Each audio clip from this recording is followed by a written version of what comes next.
All right, welcome back to LBD Library.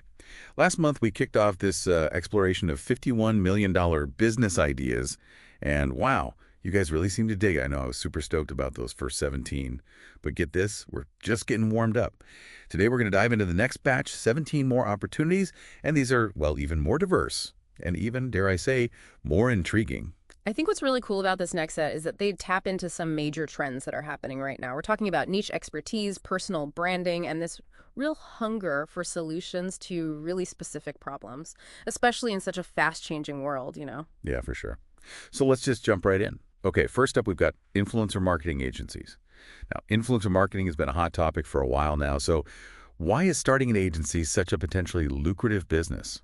I think it really comes down to results.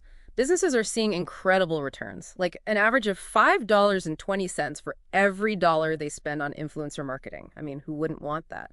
And on top of that, the market itself is already huge. We're talking $16.4 billion, and it's only going to get bigger. It's projected to just explode to over $25 billion by 2025. So yeah, there's a ton of room to grow and make some serious bank. So basically, these agencies are like matchmakers Yeah. between brands and influencers. Exactly. They find the perfect influencers for a brand's target audience. And they handle all the nitty-gritty stuff like contracts and campaign details. Oh, and they track the results too, to make sure the brand is actually getting a return on their investment. It takes a lot of the guesswork out for businesses. Right, makes total sense. But when starting an agency, do you think it's smarter to focus on a niche? Or go broad and work with influencers across all kinds of industries? What are the pros and cons there? That's a really good question. If you specialize, you can become a real expert in a specific area, like let's say beauty or gaming or even sustainable living. That deep knowledge can be a magnet for clients who are looking for that specific expertise. But going broad gives you a lot more flexibility. You're not just stuck in one industry, so you can potentially work with way more clients and tap into different markets. Hmm, yeah, that's a tough one. I can see the appeal of both approaches, for sure. Okay, moving on. Next on our list, lead nurturing agencies. This one maybe sounds a little less exciting, a little less glamorous than influencer marketing, but it's totally crucial, right, for any business that relies on generating leads and converting those leads into paying customers. Absolutely. Forrester research found that businesses that nail lead nurturing generate 50% more sales-ready leads. And here's the kicker, they do it at a 33% lower cost. That's a complete game changer. Wow, that's huge. So for those of us who aren't marketing experts, what exactly does lead nurturing involve? Basically, it's all about building relationships with potential customers before they're ready to whip out their wallets. So instead of hitting them with a hard sell right away, you're providing valuable content, educating them about your product or service. You're kind of guiding them through the sales funnel at their own pace. Ah, I get it. So it's more about building trust and making a connection rather than just like, bombarding them with sales messages. Exactly. And that's where these lead nurturing agencies come in. They're the pros at creating these automated email sequences, personalized content, retargeting ads. They even do follow-up calls. It's all about keeping those leads engaged and moving them closer to that sale. I see. So they become almost like an extension of the business's own sales and marketing team. Exactly. Why is this service in such high demand right now? What's driving the need for this? I think it's because the reality is something like 50% of leads just aren't ready to buy the first time they hear about a business. They might be interested, sure, but they need more information, more convincing, more hand-holding before they commit to a purchase. You know what I mean? And in today's super competitive market, no business can afford to just let those leads fizzle out. Yeah, it makes sense. You've got to nurture those leads and guide them. Okay, next up we have LinkedIn profile creation. I think we've all spent way too much time agonizing over our LinkedIn profiles, trying to make them stand out. Oh, tell me about it. But here's the thing. There are like over 60 million decision makers on LinkedIn. That's a massive pool of potential clients, collaborators, even employers. And so many people just, I don't know, they don't realize how to really optimize their profiles to make the right impression. So what exactly does this service, a LinkedIn profile creation service, do differently? Well, they go way beyond just filling in the blanks. They craft these really catchy headlines that grab your attention. They write engaging summaries that highlight your skills and accomplishments. And they make sure your whole profile is optimized for search engines. So you actually show up when people are looking for someone with your expertise. They basically make you stand out from the crowd. I like it. So it's like having a professional resume writer, but for the digital age. Yeah, exactly. That's a Yeah. great way to put it. And some of them even offer extra services like personal branding consultations, content plans for your LinkedIn, even coaching on networking. Wow, okay. So they really cover all the bases. I Mm. could definitely see why this would be a winning business idea, Yeah. especially with so many people trying to, get ahead in their careers or build their businesses on LinkedIn. All right, next up is mindfulness coaching. Now, I'll admit, when I first saw this on the list, I was like, really? $1 million business idea. Mm. But then I started to think about it a little more, did a bit of research, and I was actually pretty surprised by what I found. Right. It seems kind of niche at first glance, but the numbers tell a totally different story. The global digital health and wellness market is projected to hit a whopping, get this, $59.2 billion by 2025. And mindfulness is a big chunk of that growth. It's gone from being seen as this kind of alternative, woo-woo thing to a mainstream solution for well-being. So it's not just for like, yogis and those hardcore meditation people anymore. Nope. People from all walks of life are using mindfulness to handle stress, improve focus, and boost their overall well-being. And businesses are jumping on board too. Something like 80% of U.S. companies have started offering workplace wellness programs. And guess what? Mindfulness training is one of the most requested things in those programs. Wow, that's wild. Okay. So there's a real demand for this, both for individuals and businesses.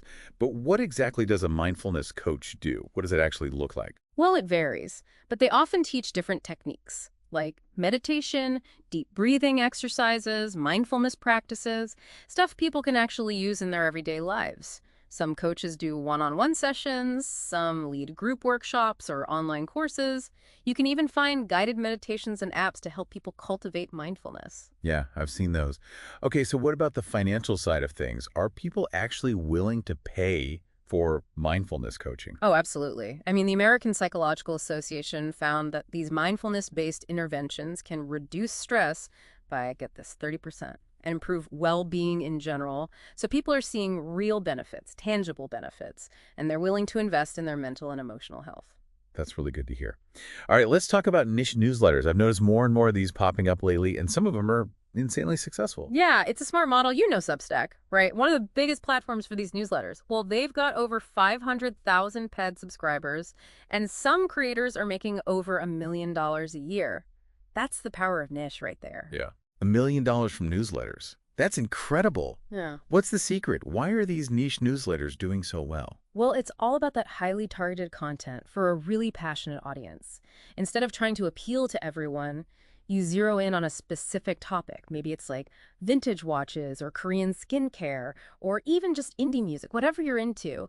And you give them those valuable insights they can't find anywhere else. They're not just getting information, they're getting real expertise tailored specifically to them. So it's all about finding your tribe and becoming their go-to source for all things, whatever that topic is. Precisely. And then you can monetize it through subscriptions, ads, sponsorships, affiliate marketing. The real key is to build that loyal following that trusts your recommendations and is willing to pay for that special access, that unique perspective you provide. Yeah, I get it. All right, and speaking of niche audiences, let's talk about niche YouTube channels. I mean, YouTube is massive, right? Yeah. Is there really room for new creators to find success on a platform that's already so saturated? You'd be surprised. YouTube has, get this, over 2.7 billion monthly users globally. That's insane. And that means there's a potential audience for basically every niche you can imagine. And here's the thing, niche channels actually have some advantages over those broader channels. Really, like, why is going niche a good strategy on a platform like YouTube? Well, they tend to get way higher engagement. You attract this dedicated audience, people who are genuinely interested in your specific content. And that leads to more views, comments, shares. You build a stronger sense of community. Okay, I see. So it's about finding that sweet spot on YouTube, that little corner that you can own and become the go-to expert for. Exactly. And don't even get me started on the money. The monetization potential is huge. You can make money through ads, sponsorships. Remember, 88% of marketers are using influencer marketing these days. And then there's affiliate marketing too. Some niche channels are making anywhere from like $5,000 to $50,000 per month. Wow, that's a lot of avocado toast. Okay, up next is online charity fundraising. This one really stood out to me because it's such a great example of doing well by doing good, right? Totally. And there's a huge need for this kind of expertise. Charity Navigator found that something like 61% of nonprofits are struggling with digital fundraising. They know it's important, but a lot of them just don't have the people or the skills to create effective online campaigns. So you could be their digital fundraising hero. Yeah. What would that look like? What kinds of things would an online charity fundraiser actually do? It's a blend of strategy, creativity, and technical skills. You might help them set up online donation pages, create email marketing campaigns that really resonate, manage their social media, or you can even help them launch crowdfunding campaigns. Tap into those online communities. It's all about helping them reach a wider audience and raise as much as they can online. That sounds really rewarding for sure. But are nonprofits actually willing to pay for this? You bet. Fundraising and grant making found that 80% of nonprofits say they need more help with online donations and campaigns. They're realizing that digital fundraising isn't just a nice to have anymore, it's make or break for a lot of them. It makes sense. Okay, let's shift gears for a minute and talk about online public relations, or, online PR, as the cool kids call it. This seems like something that every business needs to be on top of these days. Oh, absolutely. In today's digital world with social media, online reviews, and everything happening online, a business's online reputation can literally make or break them. Yeah, no kidding. So it's not just about sending out those old school press releases anymore. What does online PR actually entail these days? Well, it's all about strategically shaping the story around a brand online. It means building relationships with online media, influencers, bloggers, all of that. You got to secure positive coverage, monitor what's being said about the brand on different platforms, and of course, deal with any negative press or bad reviews that might come up. So it's like a constant juggling act. Pretty much. What are some of the biggest challenges businesses face with online PR? Why do they need help with this? Well, I think one of the biggest hurdles is just keeping up with the sheer volume of conversations online. Everything moves so fast in the digital world. A single bad review or a viral social media post can just blow up out of proportion if you don't handle it the right way. That's why having a solid online PR strategy and someone who knows how to implement it is so crucial. Right. You got to get ahead of the story before it gets ahead of you. Exactly. And honestly, for most businesses, online PR can be really time-consuming. It takes a lot of dedicated effort, and a lot of companies just don't have the resources to handle it all themselves. So they turn to the experts, the specialists who can take over and manage their online reputation for them. That makes sense. Speaking of managing your online image, let's talk about online reputation management. Is that different from online PR? It is, though they're definitely connected. Think of it like this. Online PR is more about being proactive, building your brand, shaping the story you want people to hear. While online reputation management is more about damage control and building trust, it's about monitoring those online reviews, responding to negative feedback, and creating positive content to counterbalance anything negative that might be out there. So it's about making sure that when someone searches for your business online, they find good stuff, not bad stuff. Yeah. Trustworthy information, not something that's going to scare them away. Exactly. And it's super important because people rely so heavily on those online reviews, before they make a purchase or choose a business. Bright Local did a study and found that 79% of consumers trust online reviews as much as a personal recommendation from a friend or family member. Wow, that's a lot of trust. It is. And the Harvard Business Review actually did a study too, and they found that a one-star increase in Yelp ratings can boost a business's revenue by 9%. Whoa, that's a big difference. Yep. So managing your online reputation isn't just about protecting your image. It can have a real impact on your bottom line. Absolutely. And as consumers become even more reliant on those online reviews and social media for making decisions, this whole online reputation management thing is only going to become more important. More and more businesses are going to need help with this. For sure. Okay, let's talk about personal branding. It seems like everyone's trying to build their own personal brand these days. Is this just a trend? Or is it really crucial for success, in today's world? I think it's way more than just a trend. In a world where we're constantly bombarded with information and choices, a strong personal brand can help you stand out. It can build trust, credibility, and attract the right kind of attention. And it's not just for those super famous people anymore. It's important for entrepreneurs, freelancers, job seekers, really anyone who wants to stand out and create a name for themselves. So what exactly does personal branding involve? How do you actually go about building a personal brand? It's about creating a unique and authentic image for yourself online. It's about identifying what makes you special, what you're good at, what you're passionate about, and then showing that to the world, showcasing it in a way that resonates with the people you want to reach, whether that's potential clients, employers, collaborators. So it's about becoming known for something, Something specific that sets you apart. Exactly. But why is it so important? Why are people so obsessed with this whole personal branding thing these days? I think it's because online, first impressions are everything. Your online presence, it's like your virtual storefront, your digital resume. And people are way more likely to do business with, hire, or work with someone they know, like, and trust. A strong personal brand helps build that trust and makes you seem more credible. Yeah, I get it. And there's data to back this up too. Nielsen did a study and found that 92% of consumers trust recommendations from individuals over brands. People want to connect with people. They want to see the human behind the brand. Right. We naturally gravitate toward people we can relate to. But this whole personal branding thing, it can be so overwhelming. Where do you even start? Well, it all starts with figuring out what your brand is. What are your strengths? What are your passions? What do you want to be known for? Once you have a good grasp on that, you can start building a consistent online presence that reflects your brand. Yeah. Choosing the right social media platforms, creating good content, engaging with your followers, building relationships with people in your field. It's a lot. It can be, for sure. But that's why there are so many personal branding agencies out there. They can help with every step of the process, from defining your brand to creating content to managing social media. So if you're feeling a bit lost, there's definitely help available. Yeah, it's true. Yeah. A lot of these are perfect for that whole digital nomad lifestyle. You could run these from anywhere. A beach in Bali, a cafe in Paris. You know what I mean? That's such a good point. So many of these are all about using the internet and tech. Yeah. So you're not stuck in one place. You could literally work from anywhere in the world. Okay, switching gears a little bit. Let's talk about pitch deck creation. I'll admit, when I first saw this, I thought, wait, $1 million business just from making pitch decks. Yeah. But then I thought about it, a good pitch deck is crucial for any startup trying to get funding. It really is. It's their biggest sales tool, really. It's their chance to grab the attention of investors, get the money they need to make their vision a reality. A great pitch deck can be the difference between success and failure.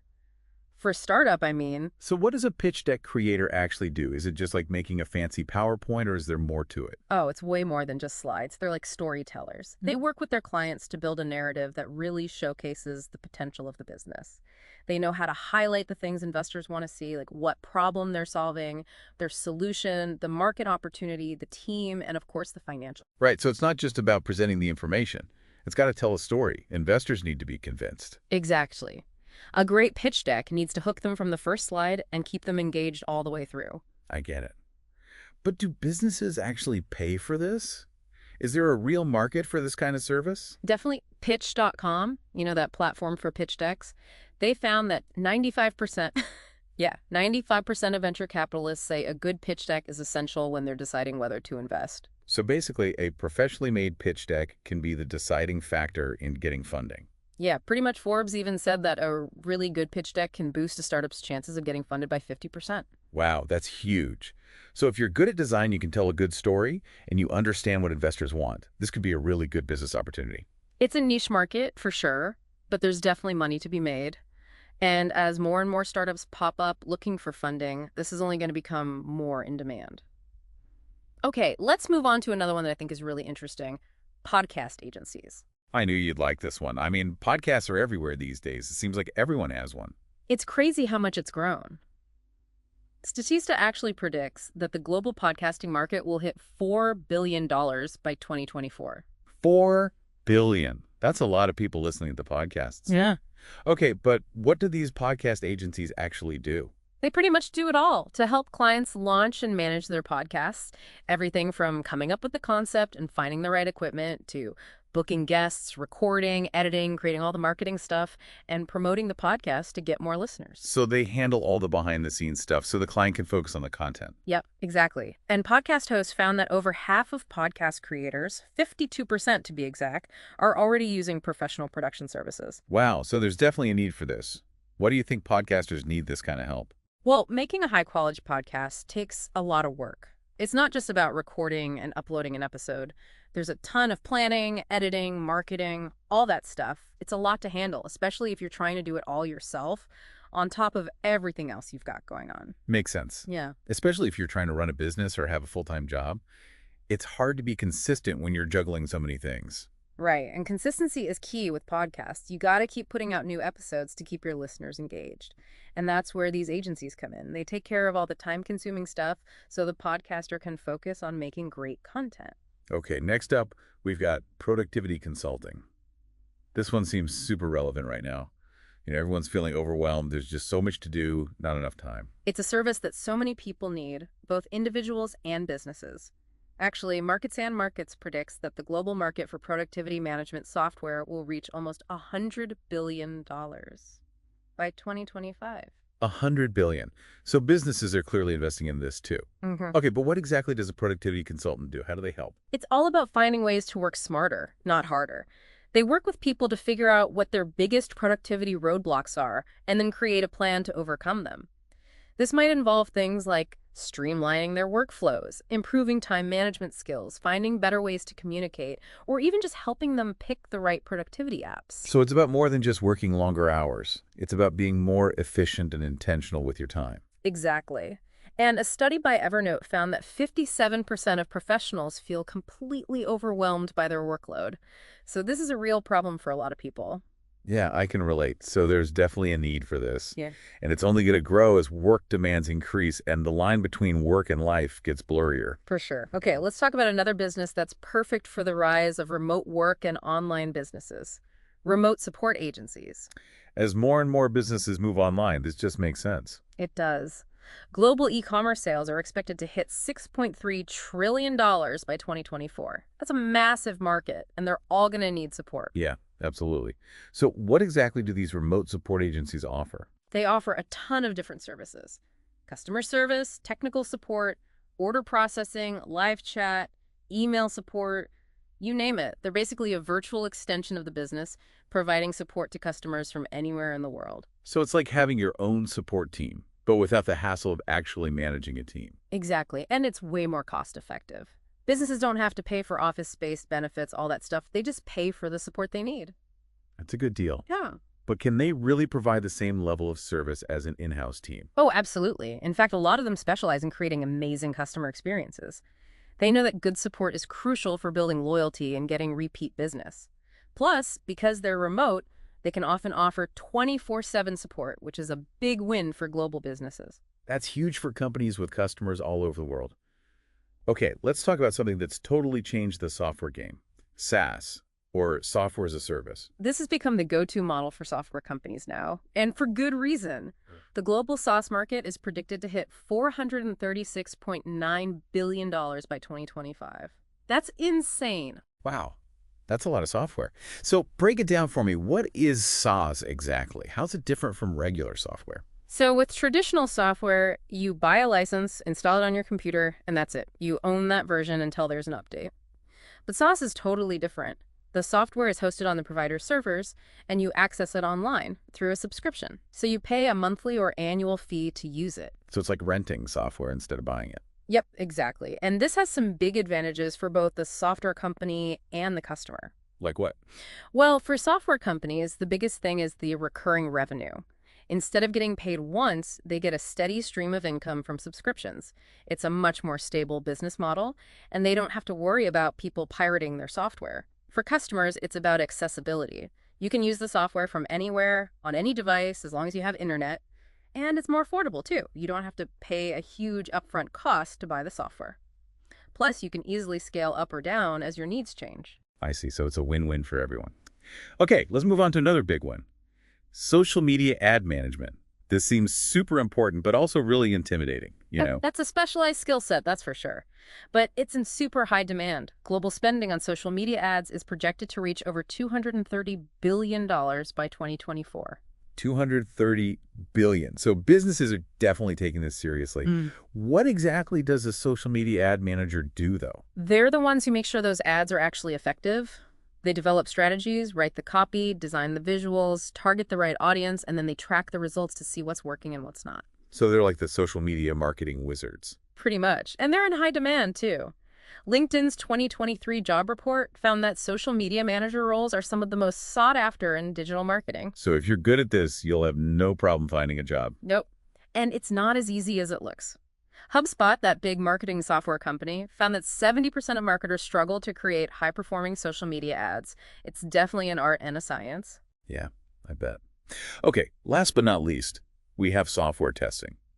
Now, this might not sound as glamorous as some of the others, but it's a critical part of creating good software. It's essential. Think about it. Software is everywhere these days. We use it for everything. And when software fails, it can be a huge problem. For sure. So software testers are like the quality control experts, making sure everything works properly. Exactly. They work with developers throughout the process to find and fix any bugs, glitches, or anything that could cause problems. They're the ones who make sure the software is ready for the world. So they're like the unsung heroes of the tech world. I guess you could say that. And the market for software testing is huge. It's projected to reach $60 billion by 2025. 60 billion. That's incredible. Why do you think this area is growing so fast? Well, software is getting more and more complex, right? So there's more room for error, plus the stakes are higher than ever. Software failures can cost businesses a ton of money or even put people at risk. So companies are realizing that it's worth investing in testing to make sure their software is top-notch. Yeah, it's cheaper to fix a problem before it becomes a disaster. Exactly. And as software continues to dominate our lives, the demand for good software testers is only going to increase. Yeah. For sure. Well, this has been an awesome deep dive into some really interesting business ideas. It's really exciting to see how many opportunities there are out there, especially in the digital world. Yeah, it really is a great time to be an entrepreneur. There's so much potential, and so many of these businesses can be started without a ton of money or resources. That's great to hear. It means that anyone with a good idea and a willingness to work hard can make it happen.